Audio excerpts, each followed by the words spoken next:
said Frog. Toad ran home to plant the flower seeds. Now seeds, said Toad, start growing. Toad walked up and down a few times. The seeds did not start to grow. Toad put his head closer to the ground and said loudly, now seeds, start growing. Toad looked at the ground again.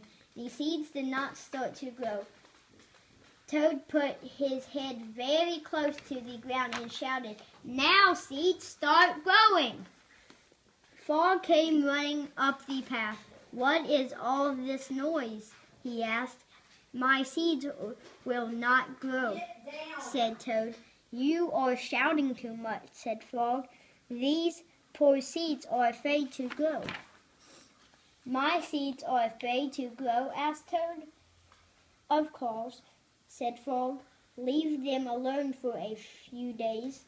Let the sun shine on them. Let the rain fall on them. Soon your seeds will start to grow. That night, Toad looked out of his window. Drat, said Toad. My seeds have not started to grow. They must be afraid of the dark. Toad went out to his garden with some candles.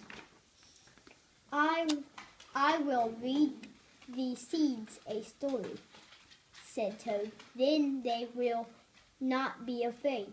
Toad read a long story to his seeds. All the next day, Toad sang songs to his seeds. And all the next day, Toad read poems to his seeds. And all the next day, Toad played music for his seeds. Toad looked at the ground. The seeds still did not start to grow. What shall I do? Cried Toad. These must be the most frighteningest seeds in the whole world. Then Toad left very tired and he fell asleep. Toad, Toad, wake up, said Frog. Look at your garden. Toad looked at his garden. As a boy, Mr. Lobel liked to draw silly animal pictures for his friends.